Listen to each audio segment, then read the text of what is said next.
The morning sun filtered through the kitchen window as wiped away the tears she'd been hiding all night. It was a Tuesday in March, one of those spring mornings that promised renewal and hope, though wasn't sure she had any hope left to give. She sat at the small Formica table with a cup of cold coffee, staring at her reflection in the dark liquid. At 32, she looked 40. The lines around her eyes told stories of sleepless nights, worry, and the relentless weight of single motherhood. Upstairs, 3-year-old Emma was still asleep, could hear the gentle, almost imperceptible sound of her daughters breathing through the baby monitor, a sound she never took for granted. Emma was a light sleeper, often startled awake by nothing, then retreating back into silence. That silence had become the defining characteristic of Emma's existence, the thing that haunted every waking moment. The pediatrician's words from last month still echoed in her ears. Some children develop on different timelines. We'll continue to monitor her. Monitor. Such a clinical word. As if they were simply watching a specimen under a microscope rather than evaluating whether her daughter would ever speak, ever truly communicate, ever be like other children. Had spent 32 years learning to face life's difficulties with grace, but this uncertainty about her own child was beyond her capacity to manage. Emma hadn't spoken her first word yet, not a single coherent word, while other children her age were stringing together sentences, asking endless questions, and filling their homes with the beautiful chaos of childhood speech. Emma remained silent. The only sounds she made were occasional whimpers, the rare laugh when something genuinely delighted her, and a mysterious humming that she did while staring at nothing in particular. Her vocabulary consisted of a few random sounds: ba, duh, ah, that could mean anything or nothing. Had learned to read her daughter's nonverbal cues like a language all their own, but it broke her heart every time a friend would text, "Sarah said the funniest thing today," or "Tommy won't stop talking." The decision to put Emma in speech therapy had been made 6 months ago, after the initial screening at her 18-month checkup. The speech therapist, a cheerful woman named with hair and 2 bright smiles, came to their small house every Tuesday and Thursday. She brought colorful and toys and tried desperately to coax words from Emma's mouth. Emma would sit on the living room floor, staring at the cards with an expression that seemed to suggest she understood something profound that no one else could comprehend. But no words came, no breakthrough, just more silence and the gentle, heartbreaking shaking of his head. Mother had moved in 8 months ago. She'd taken one look at her daughter's life, the 2 jobs, the constant exhaustion, the way would come home and immediately collapse on the couch, and made a unilateral decision. "I'm staying," she'd announced, and that was that. Was 67, recently retired from her job at the library, and she had transformed herself into Emma's primary caregiver. She was the one who picked her up from the 3 afternoons a week, who made her lunch, who sat with her for hours in the backyard, trying to engage her with stories and songs and endless patience. But Evan's unwavering love and presence couldn't unlock whatever door was keeping Emma's voice locked inside. Had researched obsessively, reading articles about speech delays, developmental disorders, autism spectrum conditions, and 100 other possibilities that made her spiral deeper into anxiety. Some nights, she would lie awake and imagine worst-case scenarios. Would Emma ever speak? Would she ever have friends? Would she ever be able to express her needs, her feelings, her dreams? The most heartbreaking moments came when Emma would look at with an intensity that suggested she desperately wanted to communicate something important, but the words simply wouldn't come. She would gesture, point, hum, make frustrated noises, but the actual words remained imprisoned somewhere deep inside her. Would kneel down and try to interpret, guessing wildly. "Are you thirsty? Do you want your bear? Are you sad?" Emma would either nod or shake her head, and the conversation would end there, leaving wondering what her daughter had been trying to tell her. Last week had taken a night shift at the hospital where she worked as a nursing assistant. She'd left Emma with her mother, as always, and returned home at 7 a.m. to find her daughter sitting in the kitchen, watching make pancakes. Emma's face was blank, empty. She'd looked at without a flicker of recognition, without any indication that she'd missed her mother all night. That's when it had truly broken down. She'd locked herself in the bathroom and cried for 15 minutes, wondering if something was fundamentally wrong with her ability to parent this child, if perhaps Emma didn't even recognize her or care about her. Had knocked on the door gently. She was asking for you all night, her mother had said softly. In her own way, she kept pointing at your bedroom door. That small piece of information had temporarily repaired shattered heart, but the underlying terror remained. What if Emma never learned to speak? What if this silence was permanent? What if there was something wrong that no amount of therapy could fix? Emma's second and third birthdays had passed without the typical toddler chatter, without the bedtime stories, without the constant stream of why questions that drove most parents to distraction. Found herself almost envying those parents who complained about their children talking too much. She would have given anything to hear Emma ask why, even once.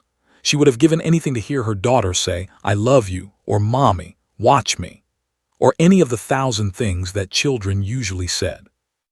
The workers had started to whisper, could see it in their eyes, the pity, the concern, the unspoken judgment that perhaps long work hours were contributing to Emma's delayed development. One particularly tactless worker had suggested, maybe if you spent more time with her, she'd be more verbal. That comment had stung for days. This particular Tuesday morning felt heavier than most. Had the day off, a rare occurrence. She was supposed to have quality time with Emma, but the weight of her daughter's silence felt almost crushing. She finished her cold coffee and headed upstairs to wake Emma, steeling herself for another day of waiting for words that might never come. She didn't know that today would be different. She didn't know that in just a few hours, her entire world would shift on its axis. She didn't know that her silent daughter would finally speak, and that when she did, it would be the most powerful, meaningful thing had ever heard. The afternoon had that perfect quality of suburban tranquility that makes time seem to slow down. Had called her mother at noon to say she was running an errand and would be back by late afternoon. Had assured her everything was fine. Emma was napping. The house was quiet, and she had plans to let her granddaughter play in the backyard once she woke up. It was exactly the kind of ordinary day that people take for granted until everything changes. At 2:47 p.m., while Emma was still upstairs in her afternoon sleep, began preparing a simple snack in the kitchen. She set out apple slices and a small cup of milk, arranging them on a plastic plate with the kind of care that only a grandmother who has plenty of time can muster. She moved slowly, deliberately, enjoying the quiet of the house. At her age, quiet was becoming increasingly precious. The backyard of his home was modest but well-maintained. There was a small sandbox that had been there since was a child, a wooden fence that's late husband had painted blue years ago, and a patch of grass where Emma liked to sit and arrange her collection of plastic dolls.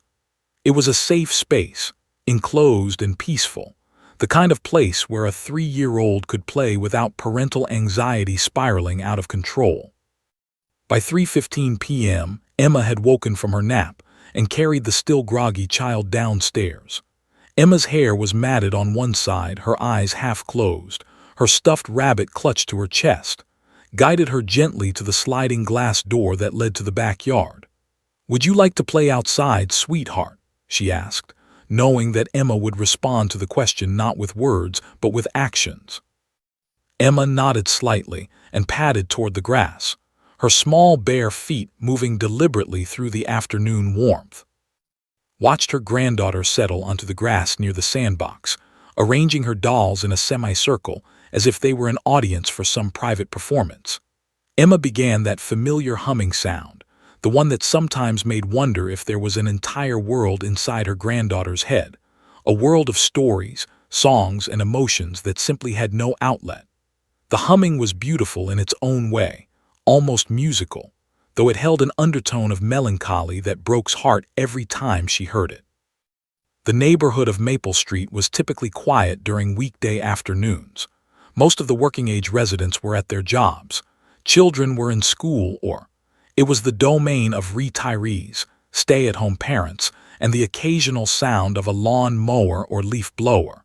The Hendersons lived 3 houses down, and they had a pit bull named that they'd acquired 6 months ago. Had never approved of the choice. The dog seemed aggressive, always barking at the fence, throwing itself against the chain link in a frenzy whenever anyone walked past. She'd mentioned her concerns, too, who had suggested they simply avoid that side of the street during their walks. What didn't know was that Henderson, the dog's owner, had been struggling with his pet, was undisciplined, prone to aggression, and had been meaning to invest in better training. He'd also been meaning to reinforce the backyard gate, which had been warped by a recent rainstorm. But Henderson was the type of man who meant to do a lot of things but rarely followed through. Today, his procrastination would have consequences.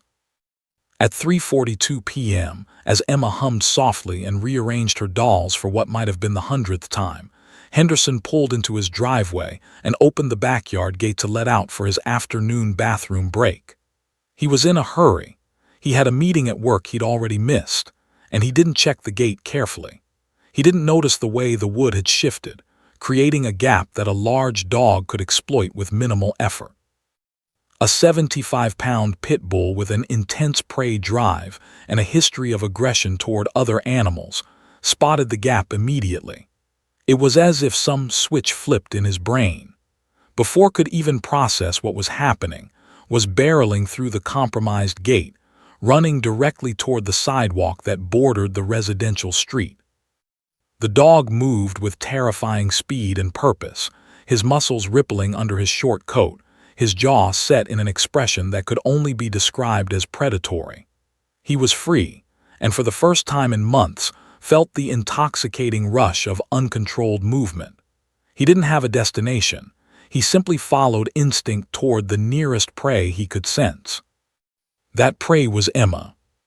Heard the sound before she processed what it meant. A thunderous crash of splintering wood, followed by the savage barking of an unleashed dog. She turned from where she'd been watching Emma play, and her blood turned to ice.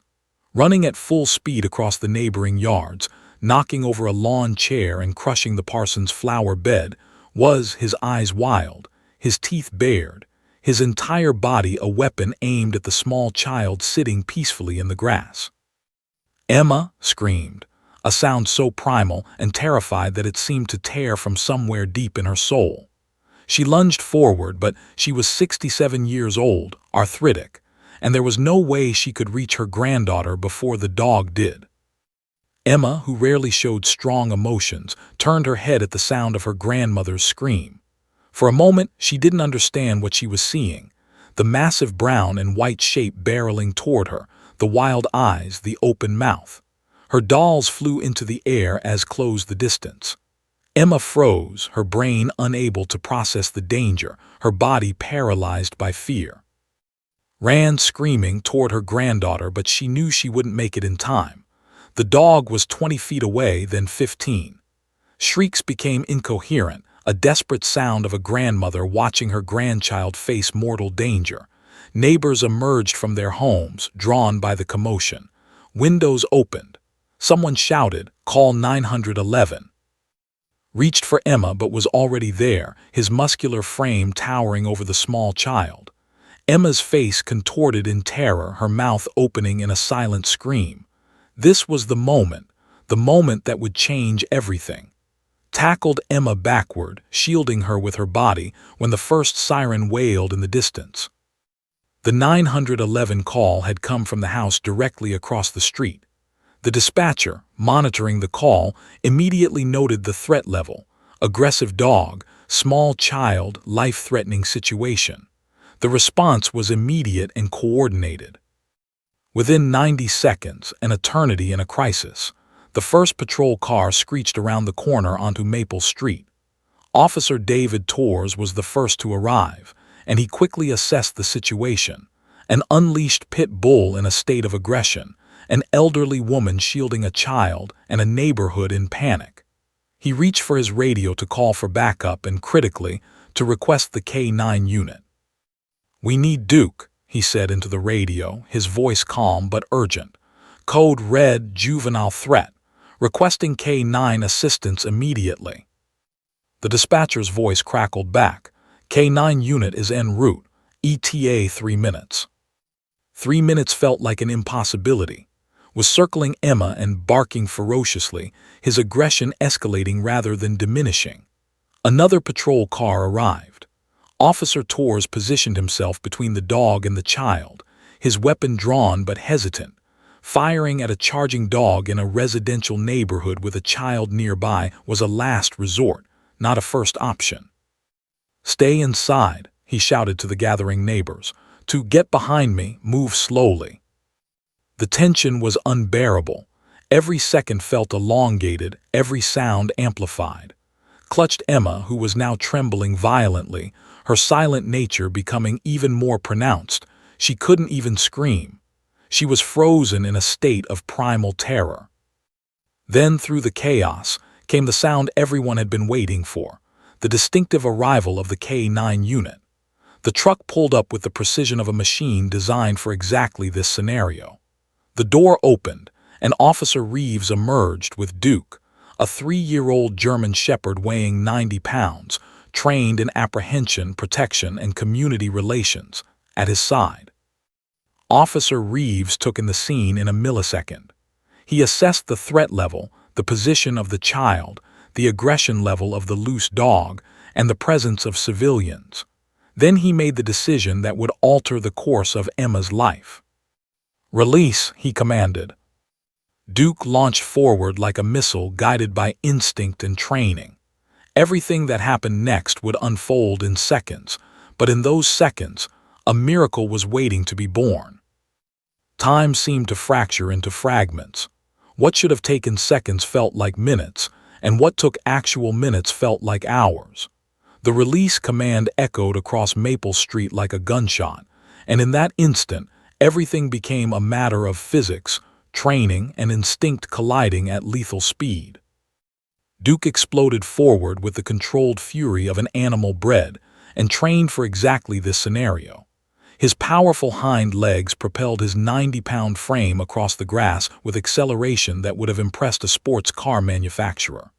His ears were pinned back, his eyes laser-focused on, his entire existence compressed into a single purpose: neutralize the threat to the child. Emma's mind couldn't process what was happening. To her 3-year-old comprehension, the massive brown and white shape hurtling toward her wasn't salvation. It was another monster joining the first one. She opened her mouth to scream, but no sound emerged. Her vocal cords, which had been struggling to produce words her entire life, now refused to produce even a cry of terror. She was frozen in a state of primal fear, watching 2 large predators converge on her location. Felt Emma's body go completely rigid. The child's hands had released their grip on her grandmother's shirt. Her eyes were wide, dilated with an intensity of fear that no 3-year-old should ever experience. Pulled her granddaughter closer, shielding her small frame with her own body, thinking that if anything was going to happen to Emma, it would have to go through her first. The collision between Duke and was violent and absolute. They met at full speed, a tangle of muscle and fur and raw animal power. The impact was so forceful that it drove sideways, away from the trajectory he was on, away from Emma, and Duke, with his superior training and focus, used that moment of contact to establish dominance. He didn't waste energy on showy aggression. Instead, he executed the precise maneuver he'd been trained to perform hundreds of times. He positioned himself between the threat and the protected party. Disoriented by the collision and momentarily stunned by an opponent who was equally large but far more coordinated, shook his head and refocused. The pit bull's aggression, which had been directed at Emma, now shifted to Duke. Here was a challenger, another dog, a competitor for dominance. Lunged, his teeth snapping at Duke's shoulder, but the police dog was already moving, already anticipating the attack.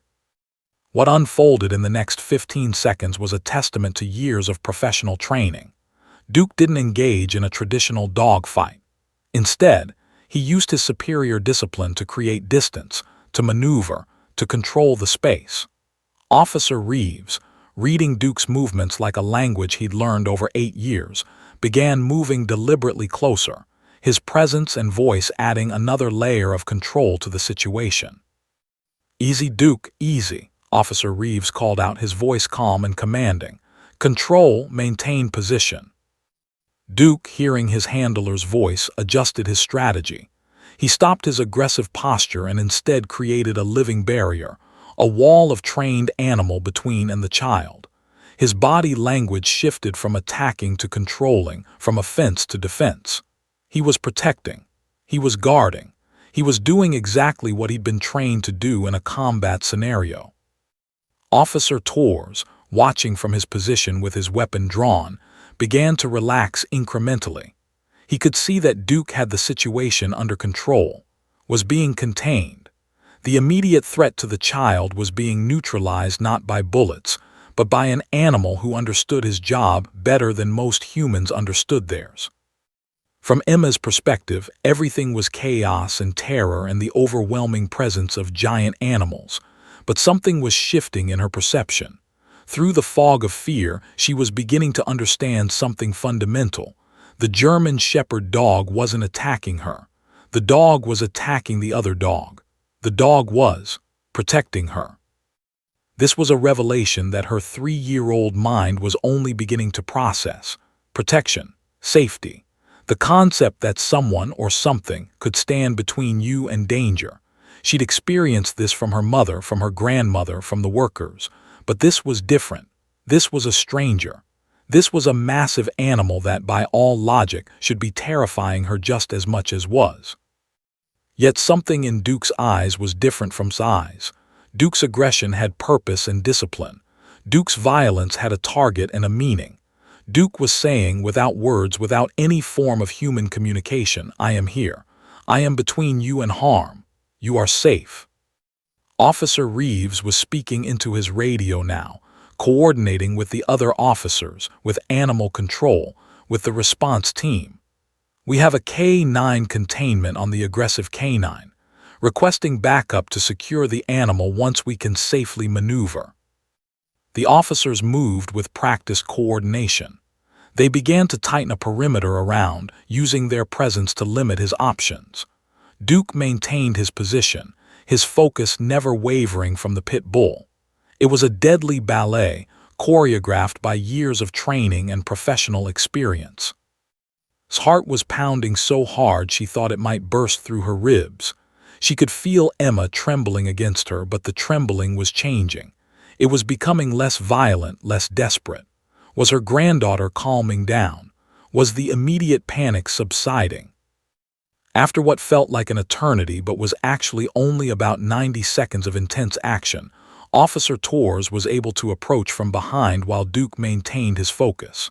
A heavy-duty leash was secured around his neck. The pit bull, now restrained and facing multiple officers and a trained police dog, began to diminish his aggression.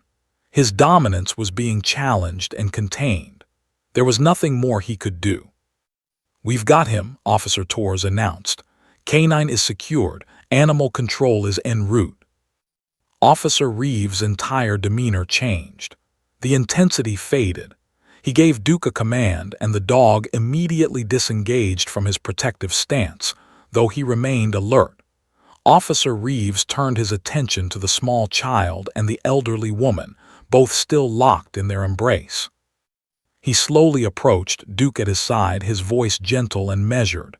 "You're safe now. You're completely safe. The dog is contained. Nothing is going to hurt you."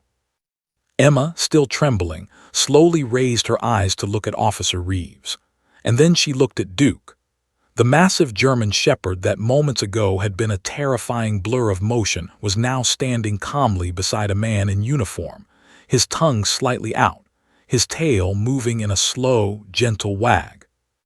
In that moment, Emma's mind was performing an extraordinary reorganization.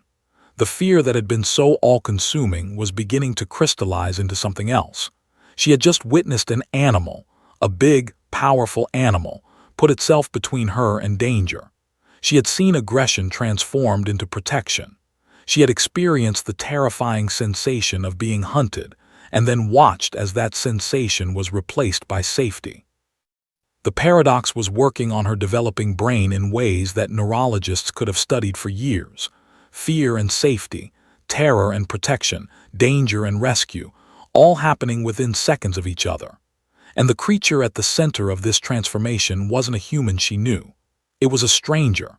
A big, strong stranger with eyes that held something that Emma had rarely felt directed at her. Kindness, protection, purpose. Relaxed her grip slightly, feeling the change in Emma's body. Her granddaughter was no longer rigid with terror. She was still frightened, obviously still terrified, but something fundamental had shifted in those handful of seconds. Emma's eyes, which had been squeezed shut in blind panic, were now open and fixed on Duke. Officer Reeves knelt down slowly, deliberately making himself less imposing.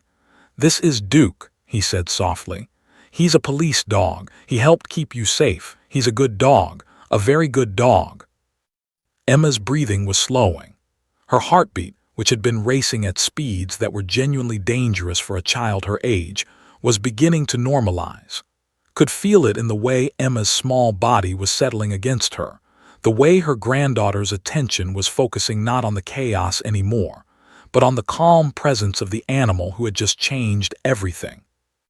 Neighbors were beginning to emerge from their homes now, realizing the immediate danger had passed. Cell phones were out, recording the scene. A woman across the street had tears streaming down her face. Someone had called Emma's mother, who was receiving a frantic call from her own mother explaining that everything was okay, but they needed to come home immediately. But in that moment, in that space between chaos and safety, between fear and the beginning of something new, something extraordinary was happening inside Emma's small body and smaller mind.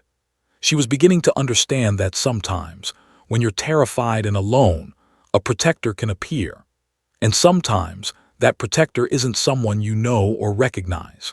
Sometimes it's a stranger with kind eyes and the training to stand between you and harm. Sometimes all it takes is that moment of realizing you're safe, that someone, or something, cares enough to fight for you, to protect you, to stand as a barrier between you and the darkness. That realization was about to change everything. The adrenaline that had flooded Emma's system was beginning to metabolize, leaving her in a strange state of exhaustion and hyperawareness. She remained locked in her grandmother's arms, but her body had shifted from rigid panic to something more like fragile vulnerability. The other officers were now securing him in a containment unit as animal control arrived on the scene.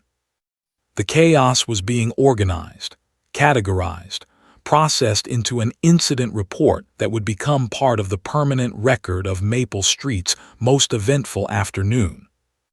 Officer Reeves stood quietly with Duke at his side, observing the scene with the calm authority of someone who had trained for decades to manage exactly these kinds of situations. He'd been with the police department for 19 years, and with the K-9 unit for the past 8. He'd seen a lot: homicides, robberies, dangerous pursuits through neighborhoods. But there was something about this moment that felt different. Something about the small child in the elderly woman's arms spoke to something deeper in him. Officer Reeves was 52 years old, divorced twice, with one estranged daughter who barely acknowledged his existence. He'd poured his life into his work because it was easier than maintaining relationships, but he'd never regretted his partnership with Duke. The dog had become his closest companion, his truest friend, the only relationship that had never disappointed him or demanded more than he could give. He'd chosen the K-9 unit specifically because he'd wanted to make a difference. In his younger years as a regular patrol officer, he'd felt like he was just managing crime, responding to problems after they'd already spiraled out of control. The K-9 unit offered something different, the chance to prevent tragedy, to protect, to be part of something larger than himself. Duke had become the physical manifestation of that purpose. As slowly released her grip on Emma, Officer Reeves began moving toward them with deliberate slowness. He'd learned in his years with Duke that sudden movements, loud noises, and aggressive approaches all triggered fear responses. He moved like a man approaching a wounded animal, which, in a metaphorical sense, he was. Emma had been traumatized. Her nervous system was in overdrive, her trust in the safety of her own neighborhood shattered in the span of seconds. "Ma'am, is the child hurt?" Officer Reeves asked, his voice soft and professional. Was still trembling slightly, tears streaming down her face, but she shook her head. No, I don't think so. She's just scared, so scared." Officer Reeves nodded, understanding the depth of what had just occurred. "That's completely understandable. She's been very brave. Has she experienced anything like this before?" "No, never," whispered, "nothing even close." Officer Reeves glanced down at Duke, who was sitting perfectly still, his training evident in every muscle. He made a small gesture, and Duke's posture relaxed even further. The dog understood the protocol. This was a victim that needed to be approached with care, not authority. "My name is Officer Reeves," he said, kneeling down slowly, making himself smaller, less imposing. "This is Duke. He's a police dog. He's very good at his job, and his job is to help keep people safe. That's what he did today. He kept you safe." Emma's eyes, which had been fixed on nothing in particular, suddenly focused on Officer Reeves' face. She was studying him, analyzing him, trying to determine if this adult male represented a threat or safety. Her 3-year-old brain was running complex calculations based on tone of voice, body language, and the subtle cues that humans emit without even realizing it. Officer Reeves waited. He didn't push. He understood that trust, once broken, couldn't be immediately repaired through words. It had to be demonstrated through consistent, calm behavior. He remained in his kneeling position, Duke beside him, both of them radiating a sense of safety and control. "Would you like to say hello to Duke?" Officer Reeves asked Emma gently.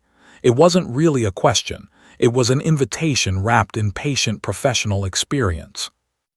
Emma's eyes moved from Officer Reeves' face to Duke's face. The German Shepherd was looking at her with an expression that could only be described as gentle. His brown eyes held no judgment, no impatience, no agenda. He was simply present, simply existing in the moment with this frightened child. Felt Emma's rigid posture begin to soften. Her granddaughter's breathing, which had been shallow and rapid, was beginning to deepen. The trembling was decreasing, becoming less violent, more like the natural shaking that comes after extreme stress rather than active panic. Officer Reeves was now sitting back on his heels, making himself even smaller. He looked almost vulnerable in this position, a powerful man rendered harmless through deliberate physical choices. "Duke has been trained to be very gentle with children," he explained too, though his words were really for Emma's benefit. "He understands that his job is to help, not to hurt." As if on cue, Duke's tail moved in a slow, gentle wag. Not the excited, enthusiastic tail wagging of an ordinary dog greeting a friend, but something more measured, more intentional.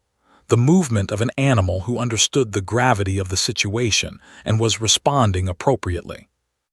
Emma's hand, which had been gripping her grandmother's shirt, loosened slightly.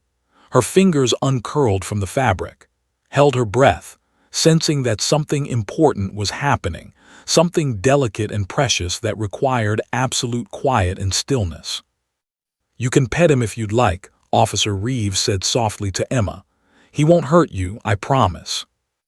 Emma's lips moved, felt her heart skip a beat. Was her granddaughter about to say something? A sound emerged, a small, tentative "huh." It wasn't a word, but it was communication. It was a question. It was the most interactive Emma had been in the presence of a stranger in perhaps months. Officer Reeves understood the significance of that small sound. This child had been terrified moments ago, and now she was capable of formulating a question. The human mind's capacity for recovery was remarkable. "Do you want to pet Duke?" Officer Reeves asked, clarifying his own question. "You can touch his fur, he's soft." Emma looked down at Duke, then back at Officer Reeves, then down at her own small hand, trembling slightly but no longer shaking violently. Officer Reeves slowly extended Duke's leash to, giving the grandmother the option to help guide Emma's hand if she wanted to. Understood immediately. She gently loosened her grip on Emma and helped position her granddaughter's small hand toward Duke's head. Emma's fingers extended slowly, cautiously, as if she was approaching something impossibly fragile, impossibly precious. When Emma's fingers made contact with Duke's soft fur, something shifted in the universe. It was subtle, no dramatic music, no external signs, but felt it. Officer Reeves felt it, and Emma, in her 3-year-old way, felt it too. The dog's fur was warm and soft and real. It was the fur of a living, breathing creature who had just risked his life to protect her. Emma's fingertips moved across Duke's head, stroking gently, almost reverently. Duke remained perfectly still, allowing the frightened child to make this connection at her own pace. Officers Torres and the other responding personnel were handling the administrative aspects of the incident now. Had been secured and was being transferred to animal control. The aggressive dog situation was being documented, photographed, and would eventually lead to charges against Henderson for negligence and endangering a minor. But in this small corner of Maple Street, something far more important was transpiring. Emma's breathing was now normal. Her trembling had nearly stopped. Her eyes, which moments ago had held the wide, dilated pupils of terror, were beginning to return to their normal size, but something fundamental had changed in her expression. There was a quality of wonder there, of discovery, of connection. Officer Reeves began speaking very softly, almost as if he was narrating a guided meditation. Duke's job is to be brave and to keep people safe. He was trained since he was a puppy to understand that his strength should be used to protect others. He learned that sometimes the scariest things we face can make us stronger. Was crying now, but tears of a different quality than the terrified tears of minutes before. These were tears of relief, yes, but also tears of something deeper, the recognition that her granddaughter, her silent granddaughter, was experiencing something transformative. Emma continued to stroke Duke's fur, and then, barely audible, a sound emerged from her throat. Not a word, but a sound, a small, satisfied, almost purring sound of contentment and safety. Officer Reeves and exchanged a glance. Both of them understood that they were witnessing something rare and precious. Emma had been given a terrible fright, but in that fright and in its resolution, she had experienced something profound about protection, about trust, about the possibility of safety in an uncertain world. "Duke is a good dog," Officer Reeves said very softly to Emma, continuing his gentle narration. "And you are a very brave girl. You were very scared, but you made it through. Duke helped you and you made it through." In that moment, suspended between trauma and healing, between fear and safety, something inside Emma's small body and developing mind was being reorganized. Her voice, which had been locked away by forces she couldn't understand or control, was beginning to unlock. Not because a therapist had willed it or because her mother had worried it into existence, but because she had experienced something that transcended words. She had experienced genuine, undeniable protection. And protection, it turned out, had a language all its own. The moment stretched like taffy, becoming infinite, containing within it all the weight of Emma's 3 years of silence and all the potential of her future. Officer Reeves had been speaking in soft, measured tones, maintaining the therapeutic environment he'd intuitively created. Emma's small hand continued to rest on Duke's head, her fingers moving in gentle, repetitive motions. The chaos of the incident had been cordoned off, relegated to the perimeter of the street where animal control officers were finalizing paperwork and neighbors were being asked to provide statements.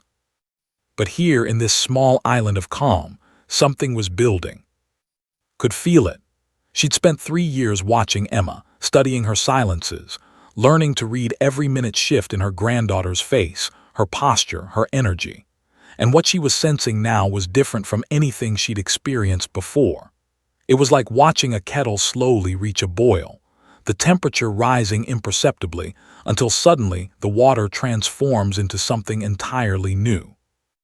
Emma's eyes were fixed on Duke with an intensity that suggested she was communicating something to the dog that had nothing to do with words. It was pure connection, pure presence, pure understanding between two beings who had just experienced something extraordinary together. Emma had watched Duke place himself between her and danger.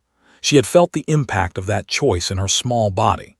And in some primal, pre-linguistic way, she understood what Duke had done. She understood protection.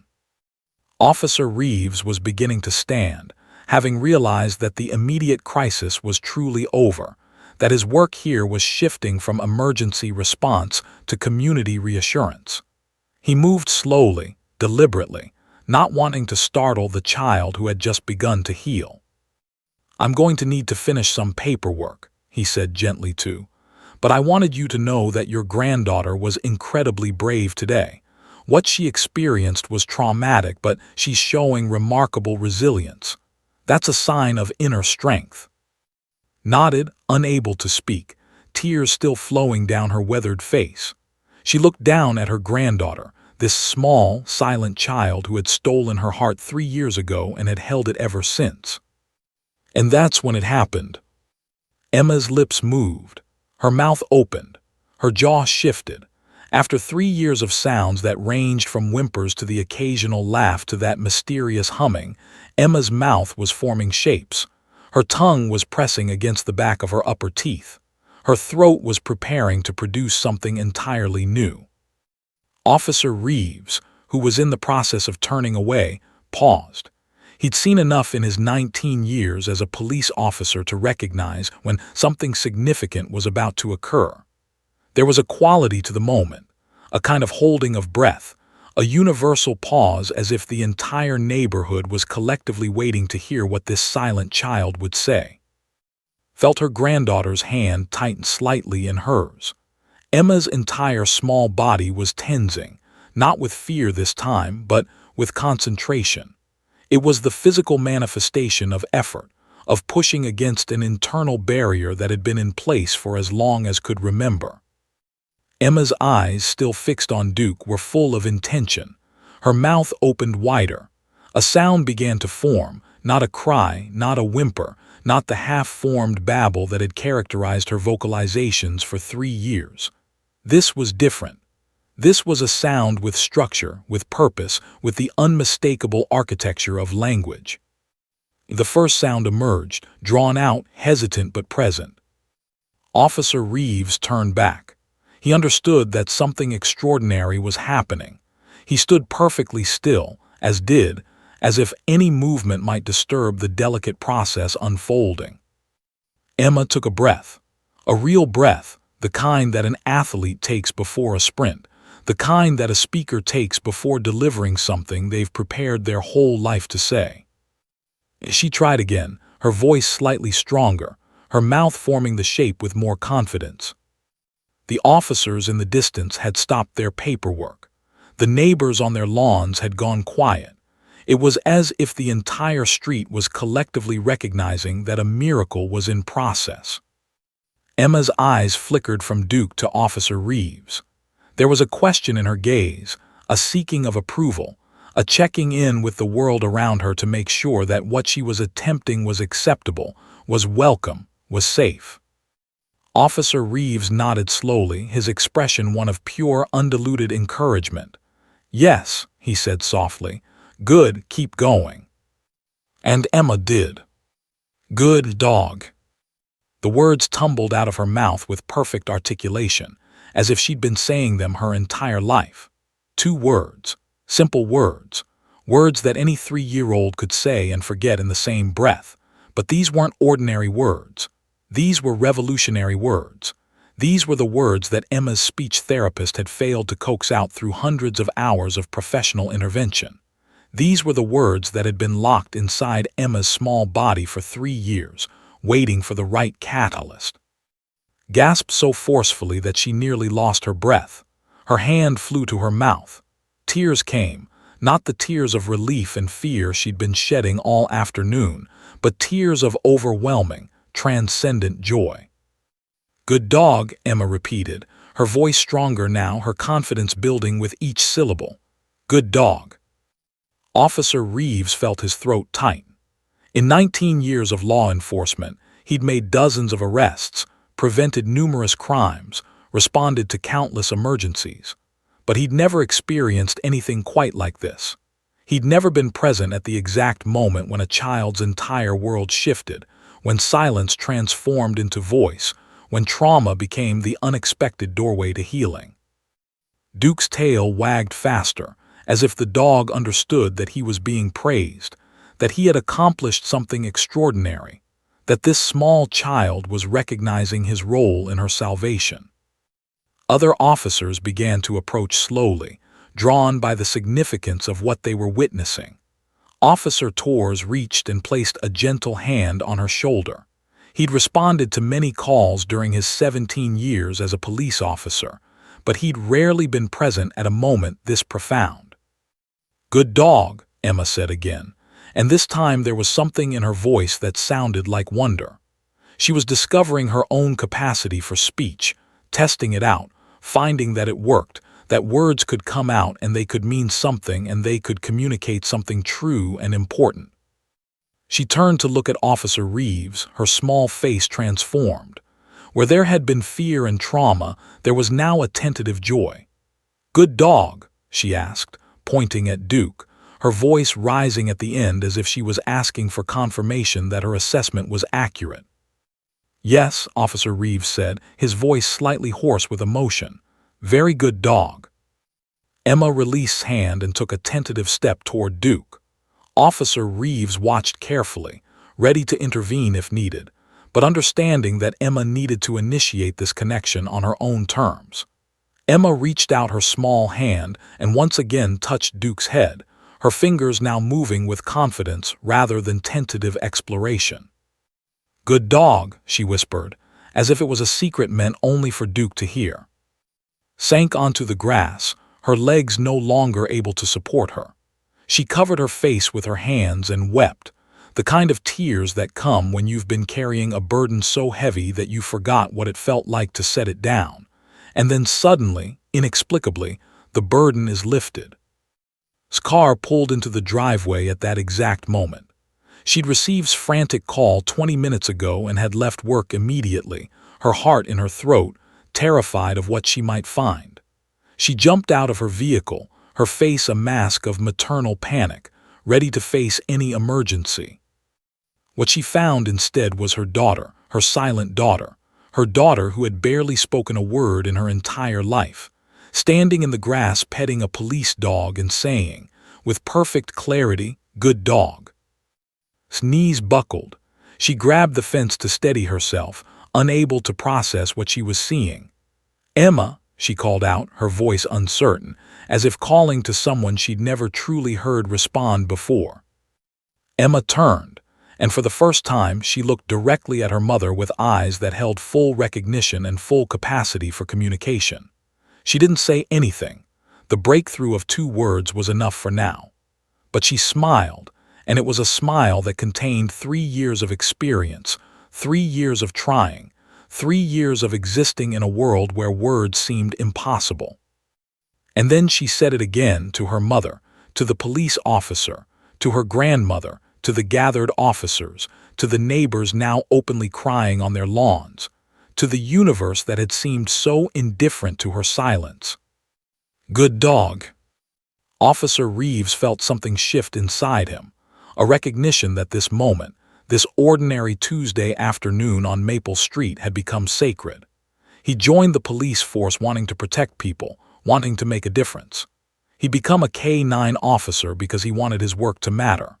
And now, standing here, witnessing a child transform from voiceless to articulate, he understood that his life, Duke's life, had been leading to exactly this moment. The incident report could wait. The paperwork could wait.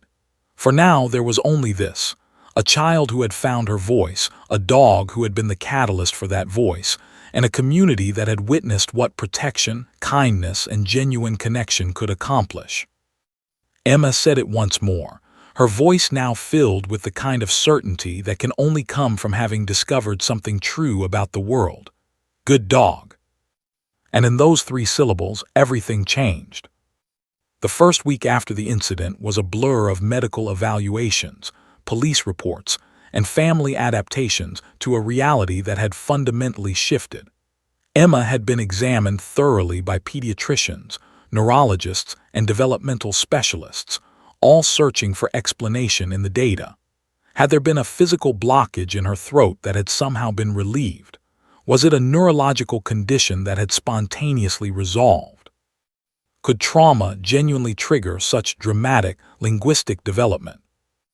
The doctors, puzzled and fascinated, could find no physiological explanation.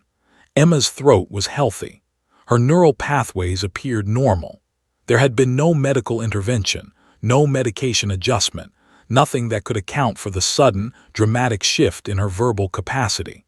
The only explanation seemed to be psychological, and even that was difficult to quantify or understand through traditional medical frameworks. But Emma didn't care about the theories. She was too busy discovering language. Had taken the week off work, unable to tear herself away from her daughter, terrified that the words might disappear as suddenly as they'd arrived. She sat at the kitchen table with a notebook, writing down every word Emma said, every phrase, every sentence, documenting her daughter's linguistic development in real time. It was like watching a flower bloom in fast forward. "Mommy," Emma said on day 2, her voice tentative but present. "Mommy juice." Cried, she actually sobbed, right there at the kitchen table, while Emma watched her with that same curious, observant expression she'd worn her entire life, except now that expression was accompanied by words. "Yes, baby. Yes, of course." "Juice," whispered, scrambling to get the juice box, feeling as if she was participating in a miracle. By day 3, Emma was attempting full sentences. They were simple, often missing grammatical elements, but they were unmistakably sentences. "I play outside." "Good dog come." Grammy read story. Who'd been staying with them to help with Emma's care, found herself weeping several times a day. She'd spent 3 years talking to Emma, reading to her, singing to her, all in the faith that someday, somehow, her granddaughter would respond. And now, suddenly, Emma was responding. She was asking questions. She was engaging in dialogue. She was, for the first time in her life, participating in the basic reciprocal exchange of human conversation. The speech therapist was equally astonished when called her to report the breakthrough. There was a long silence on the other end of the line when finished her explanation. I don't know what to say," finally managed. "In 20 years of practice, I've never seen anything like this. Sudden linguistic development of this magnitude isn't documented in the literature. There must be something in the incident itself that triggered this."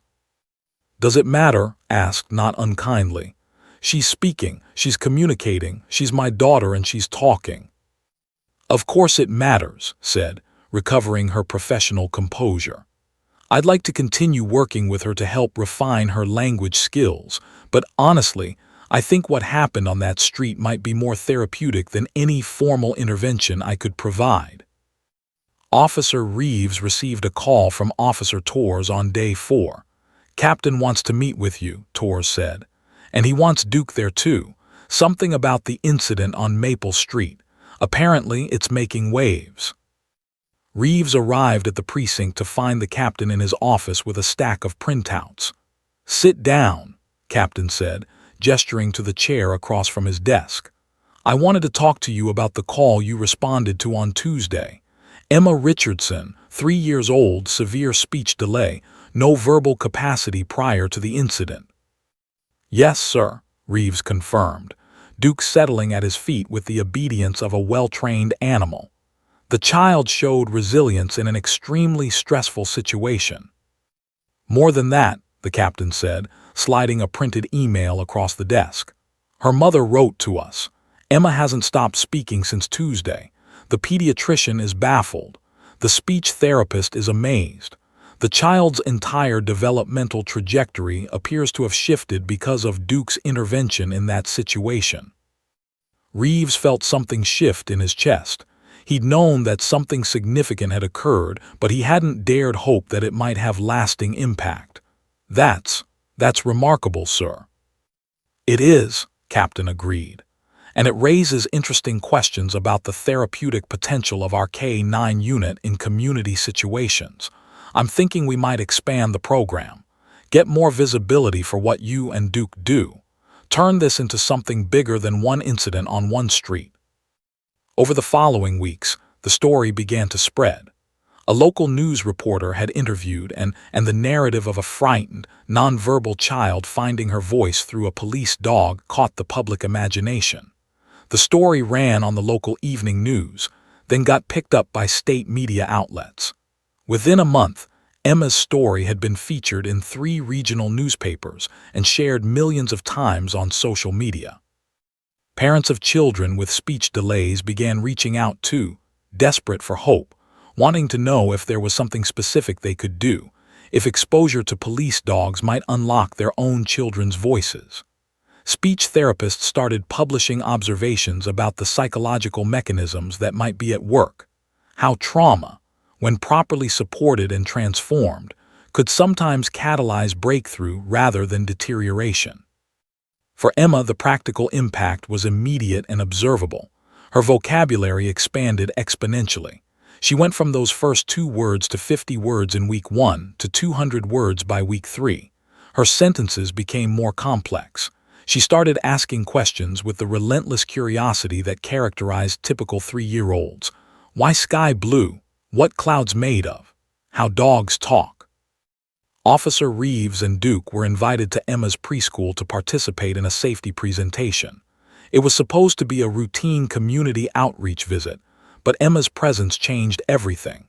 She sat in the front row of the gymnasium, watching her grandmother, her mother, and the small audience of parents and teachers. When Officer Reeves was introduced and Duke trotted out to demonstrate basic commands, Emma's face transformed.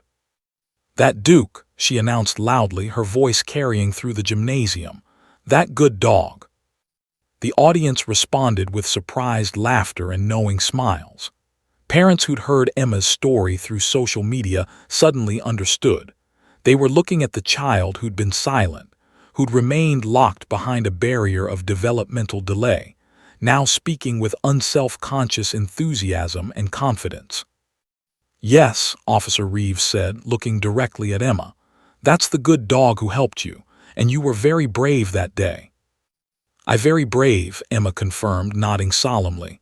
"Was bad dog, Duke was good dog, Duke protect me." The simplicity and clarity of her statement sent shivers through the audience.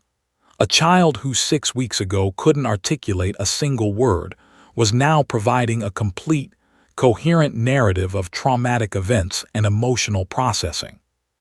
As the weeks turned into months, Emma's linguistic development continued to accelerate, though at a more normal rate now that the initial breakthrough had occurred. Her speech remained slightly delayed compared to peers her age, but it was no longer a concern. She was catching up rapidly. She was engaging with other children. She was forming sentences and expressing thoughts and participating in the beautiful complexity of human language. Her speech therapist adjusted her approach, moving from trying to unlock Emma's voice to helping her refine her language skills and address some minor articulation issues, but even recognized that the work she was doing now was maintenance and refinement, not fundamental breakthrough. Whatever happened that day changed something fundamental in her, told during a session. It's as if the trauma, instead of closing her down further, opened her up. That's not something I can create in a therapy session. That's something that comes from real life, real stakes, real connection. Officer Reeves and Duke continued to visit Emma's life at regular intervals, invited them to Emma's birthday party, where Emma, now 4 years old and speaking in complete, complex sentences, presented Officer Reeves with a drawing she'd made, a picture of herself, Duke, and a giant red X over a brown dog, representing. Beneath it, in careful letters that had helped her write, were the words, "Good dog saves girl." "That you?" Emma asked Officer Reeves, pointing at the figure labeled Officer. "That's me," Reeves confirmed, studying the drawing. "And that's Duke. And you're right, he is a good dog." "Best dog," Emma corrected firmly. "Best dog in whole world." Officer Reeves folded the drawing carefully and carried it back to the station, where he framed it and hung it in his locker, right next to the letter from Emma's speech therapist documenting the breakthrough. Two pieces of evidence that his life mattered, that his work with Duke mattered, that they'd been at the right place at exactly the right moment when a child needed them most. The incident on Maple Street had become a turning point not just for Emma, but for the entire K-9 unit. The department received increased funding for the program. More officers requested K-9 training. The psychological community began conducting studies on the potential therapeutic applications of trained animals in trauma situations. But none of that mattered as much as the simple fact that a little girl who had lived in silence for 3 years was now living in the rich, complex world of language. She was asking questions, telling stories, expressing her innermost thoughts and feelings. She was fully, completely, beautifully human in her capacity to communicate. And it had all begun with 2 simple words spoken on an ordinary afternoon: "Good dog." The community event was scheduled for a Saturday in late August, exactly 6 months after the incident on Maple Street. The local police department had organized it as both a celebration and an educational forum, Heroes Among Us, the human-animal bond in crisis response. Emma's story was the centerpiece, though she didn't fully understand that yet. To her, it was simply an exciting afternoon where she got to see Duke again, and there would be games and presents and people smiling at her. The gymnasium at Lincoln Community Center was packed with over 300 people. There were police officers in uniform, K-9 handlers from departments across the state, speech therapists and developmental psychologists, parents of children with special needs, and journalists representing local and regional media outlets. The stage was decorated with photographs from the incident on Maple Street, the police cars, the officers working to contain, Duke standing protectively near Emma. Interspersed with those images were more recent photographs. Emma speaking at her preschool, Emma with at her birthday party, Emma reading a book to a group of younger children. Officer Reeves stood backstage with Duke, both of them in their formal uniforms, Reeves in his pressed police blue, Duke in his official K-9 harness and collar. The dog seemed to sense the significance of the moment. He was alert but calm, his training evident in every muscle. "You ready, partner?" Reeves asked Duke quietly, running his hand over the dog's sleek head. "Big day today." Duke's tail wagged gently, as if he understood that his work had been extraordinary, that people wanted to celebrate what he'd done, what they'd accomplished together. Reeves felt a surge of emotion, pride mixed with something deeper, something almost spiritual. He'd never been a man prone to sentimentality, but Duke had changed that. Or perhaps the events of the past 6 months had simply worn away his protective cynicism. The program began with Captain addressing the crowd, discussing the expanding role of K-9 units in community safety and psychological support. He spoke about trauma response, about the emerging field of animal-assisted therapy, about how modern police departments were beginning to understand that their role extended beyond enforcement and into healing. Then came the psychologists. Doctor, a developmental neuropsychologist from the State University, presented research on how exposure to genuinely protective forces could sometimes unlock developmental barriers in children. She spoke about neural pathways, about the neurobiology of trauma, about how the brain could sometimes transcend its limitations when experiencing fundamental safety and protection. "The human brain," Doctor explained to the rapt audience, "is extraordinarily plastic, especially in young children. When a child experiences genuine protection, not theoretically, but actually, viscerally, it can sometimes trigger remarkable transformations in areas that seemed intractable. What we're witnessing with Emma Richardson is a convergence of fortunate circumstances and the remarkable resilience of the human organism." In the front row, sat with Emma on one side and on the other, Emma was dressed in her favorite pink dress, her hair in careful braids, her feet swinging slightly from where they dangled above the gymnasium floor. She was watching the presentations with interest, though she didn't fully understand the grown-up terminology being used. "Mommy, what they talking about?" Emma whispered too. "They're talking about you, sweetheart," whispered back. "About how brave you were and how Duke helped you and how you found your voice." Emma nodded solemnly, considering this information. Then she added, "Duke helped me and I say good dog. That how it work?" His eyes filled with tears. They seemed to do that frequently these days, but these were tears of joy, not fear. "Yes, baby, that's exactly how it worked." The next speaker was Emma's speech therapist. She presented case studies and developmental data, showing the dramatic trajectory of Emma's language acquisition over the past 6 months.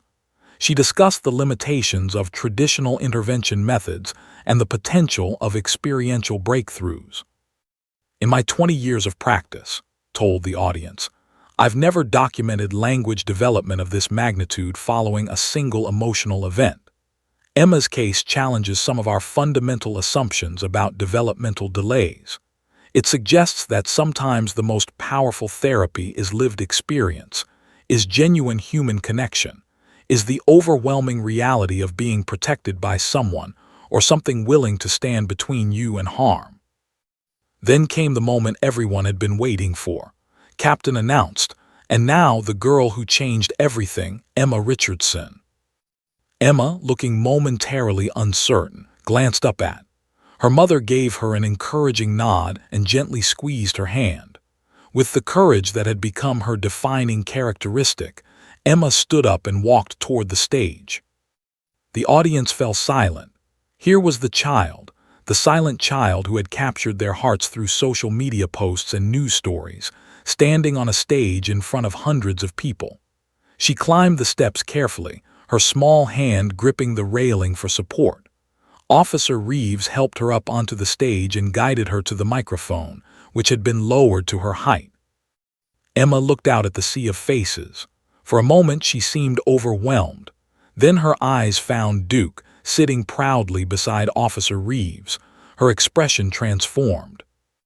"Hi," Emma said into the microphone, her voice small but clear.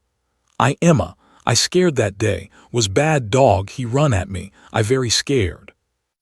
The audience was completely silent, captivated by this small child telling her own story. "But Duke come," Emma continued, her confidence building. "Duke protect me. Duke stand between me and bad dog. Duke was brave, Duke was good dog, and I say good dog and then I can talk, before I know talk, after I talk. Duke help me find words." The simplicity and profundity of her statement hung in the air like a benediction. Many in the audience were openly crying. "Now I talk all the time," Emma said with a proud smile. "I talk to Mommy, I talk to Grammy, I talk to my teachers, I talk to other kids, and every time I talk I remember Duke. I remember he protect me, and I remember that something think I worth protecting. That make me brave, that make me find my words." Officer Reeves felt his own eyes grow wet. This child, this remarkable child, had just articulated something that took most adults a lifetime to understand. That being genuinely protected could be transformative, could fundamentally alter your sense of self, could give you permission to be more than you'd ever thought possible. "Thank you, Duke," Emma said, addressing the dog directly. "Thank you for being good dog, best dog, you save me, and you save my voice." The gymnasium erupted in applause. It was thunderous and prolonged, and seemed to contain all the emotion that had been building through the presentations. Gratitude, recognition, wonder at the human capacity for resilience and transformation. Officer Reeves brought Duke up onto the stage, and the dog, with his impeccable training, approached Emma gently. She hugged him, her small arms barely able to encompass his neck, and Duke remained perfectly still, allowing this connection to happen, understanding in his own way that this moment was sacred. In the audience, parents of children with developmental challenges were experiencing something close to religious revelation. If Emma could transform so dramatically, if silence could be broken so completely, perhaps their own children had possibilities they hadn't imagined. Perhaps there were miracles waiting for them too. Over the following days and weeks, Emma's story continued to expand its reach. It was picked up by national news outlets. A producer from a major daytime talk show reached out too, wanting to feature Emma and Officer Reeves and Duke. Major newspapers ran features discussing the therapeutic potential of K9 units. Academic journals began publishing papers examining the neurobiological mechanisms that might explain Emma's breakthrough. The police department received calls from departments across the country asking about Officer Reeves' training methods, about Duke's background, about how to implement similar community outreach programs. The K9 unit budget was nearly tripled. 3 new officers were recruited for the program specifically because of Emma's story. Universities began offering courses on animal-assisted crisis intervention. Graduate students selected research topics related to Emma's case. The incident on Maple Street, which had been a crisis threatening a child's safety, had become a data point in a larger conversation about trauma, recovery, and the extraordinary bonds that could form between humans and animals. But more importantly, Emma's story became hope. For every parent struggling with a child who couldn't speak, Emma's breakthrough suggested that transformation was possible. For every professional working in trauma and developmental psychology, Emma's case provided evidence that sometimes the most powerful interventions came not from clinical settings but from genuine, lived experiences of protection and connection. Officer Reeves was recognized by his department with a commendation for his work with Duke in community relations. But what moved him more was a letter he received from parents across the country, parents who'd been inspired by Emma's story, parents who'd approached their children's challenges with renewed hope because one small girl had found her voice. Duke, for his part, became something of a celebrity. He was featured in magazines dedicated to police dogs, appeared in documentaries about animal-assisted therapy, and became a symbol of the bridge between emergency response and healing. But on quiet evenings, when Officer Reeves sat in his apartment with Duke resting at his feet, he thought about that Tuesday afternoon on Maple Street. He thought about a grandmother's scream, a child's terror, and the moment when everything changed. He thought about how his life's work, 19 years of service, training, dedication, had culminated in one perfect intersection of circumstance and preparation. He joined the police force wanting to protect people. With Duke, he'd learned that protection could be transformative. With Emma, he'd learned that sometimes the most powerful protection came not from force, but from presence, from standing between someone and harm, from the steady, unwavering commitment to keeping them safe. And in that quiet understanding, Officer Reeves finally felt at peace with his life's work. 7 years had passed since that Tuesday afternoon on Maple Street. Emma Richardson, now 10 years old, stood on the stage of Lincoln Middle School's auditorium, preparing to deliver a speech to parents, teachers, and community members. She was no longer the silent, observant child who had struggled to communicate. She was articulate, confident, and thoroughly herself, a child who had discovered her voice and had never stopped using it. The auditorium was packed with over 500 people. Many of them had been present at the community event 6 years ago when Emma had been just 4 years old. But the audience now also included people who'd never heard of Emma Richardson until they saw the invitation, people curious about this child, whose story had become something of a legend in educational and psychological circles. Officer Reeves sat in the 3rd row, Duke at his side. The dog was 9 years old now, his muzzle beginning to show, his movements slightly slower but still carrying the dignity of an animal who'd lived a purposeful life. Duke had retired from active duty 2 years ago, though he still accompanied Officer Reeves to community events. The dog had become something of a living bridge between the past and the present, a tangible connection to that transformative moment on Maple Street. Richardson sat in the front row, tears already streaming down her face before Emma had even spoken. It had become almost a ritual now, this tendency to cry when her daughter performed or achieved something significant. Every time Emma spoke publicly, every time her daughter stood confidently before an audience, was transported back to that afternoon when Emma couldn't speak at all, when words seemed impossible, when the future was uncertain and frightening. Now 74 years old, sat beside her daughter. Her hair had grown, her movements slightly slower, but her eyes were as sharp and loving as they'd ever been. She held his hand, squeezing it gently. They'd walked this journey together, the three of them, grandmother, mother, and child, and what a journey it had been. Emma approached the microphone, her movements sure and practiced. She was no longer a small child requiring adult assistance. She was a young woman, 10 years old, intelligent, articulate, and comfortable in her own skin.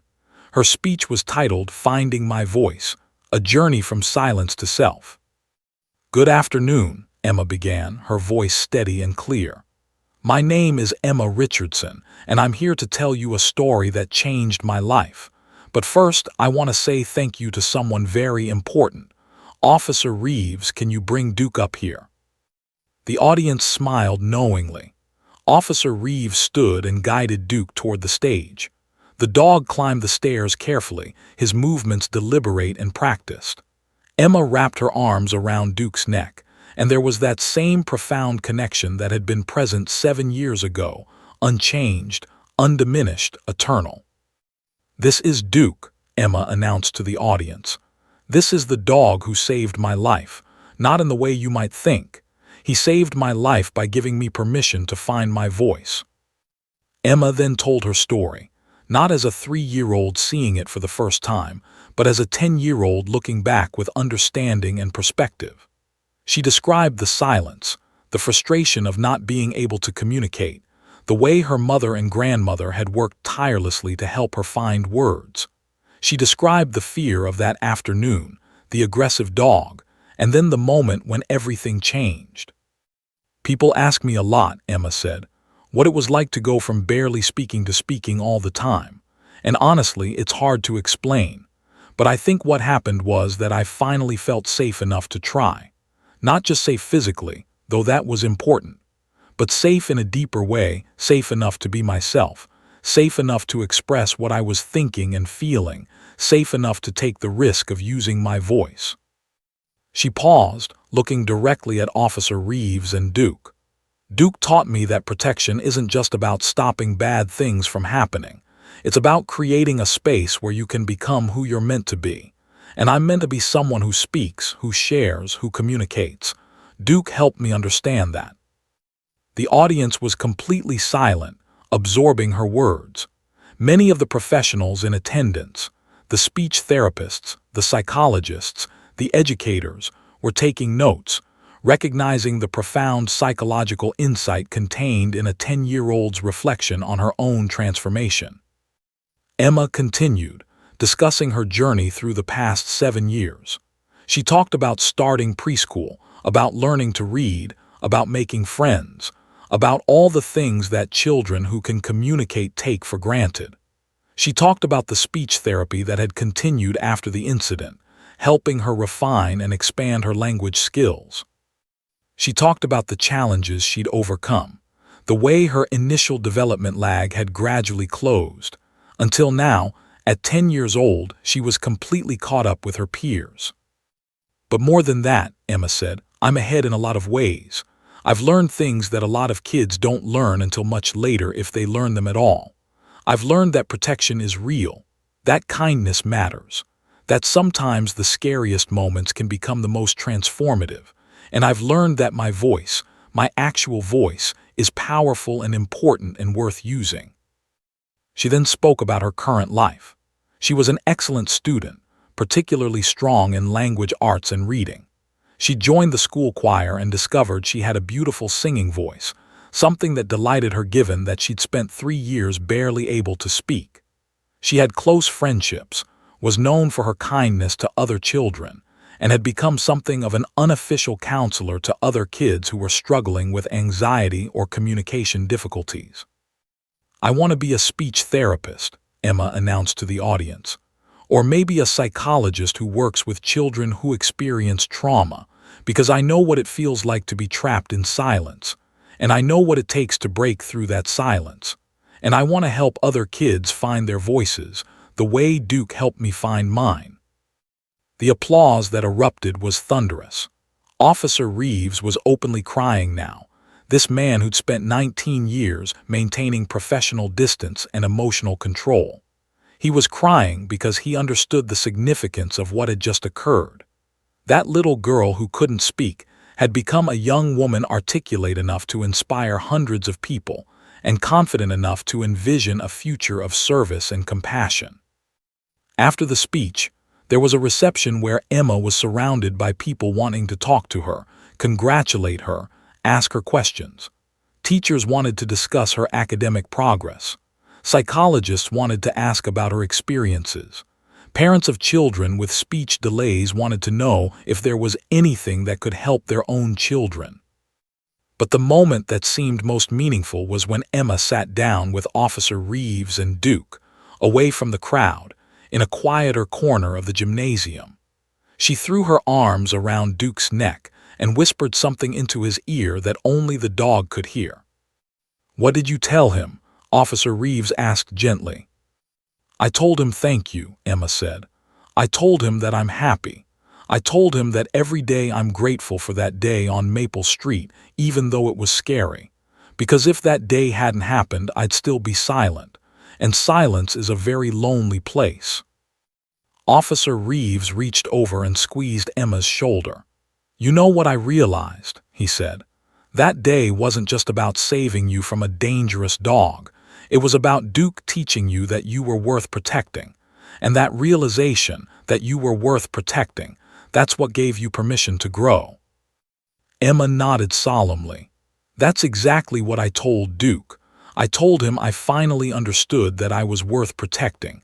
And if I was worth protecting, I was worth speaking. And if I was worth speaking, then my voice mattered."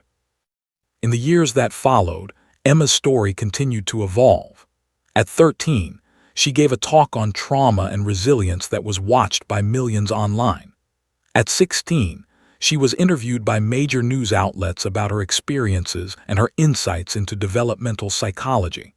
By the time she was ready to graduate high school, she had scholarship offers from multiple universities with strong psychology programs. But perhaps the most meaningful legacy wasn't about Emma's personal achievements. It was about the systemic change her story had catalyzed. K-9 units across the country had expanded their community outreach programs, incorporating emotional support alongside emergency response. Universities had established research programs studying animal-assisted trauma intervention.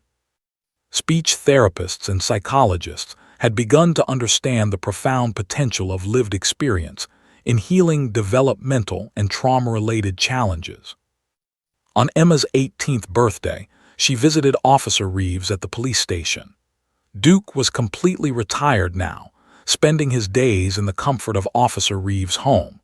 But the dog still had enough energy to greet Emma with genuine enthusiasm, his tail wagging with the recognition of a soul he'd connected with 15 years ago. "I'm going to," Emma announced to Officer Reeves. "Full scholarship to study developmental psychology with a focus on trauma and resilience, and I'm going to specialize in animal-assisted therapy." Officer Reeves hugged her tightly. "I'm so proud of you," he said simply, "but I want you to know something. Duke didn't save you because he was trained or because I told him to. He saved you because you were worth saving. And the voice you found, that was always inside you. You just needed to feel protected enough to let it out." Emma smiled, the wisdom of her 18 years evident in her expression. "I know," she said, "and that's why I'm going to spend my life helping other kids find that feeling of protection so they can find their voices too. Because everyone deserves to be heard. Everyone deserves to speak their truth. And everyone deserves to know that they're worth protecting." Years later, when Emma was a working psychologist in her late 20s, she would often tell the story of that Tuesday afternoon on Maple Street. She'd tell it to her clients, to her students when she began teaching, to anyone who needed to understand that trauma didn't have to be the end of the story. That protection was real. That voice could be found. That transformation was possible.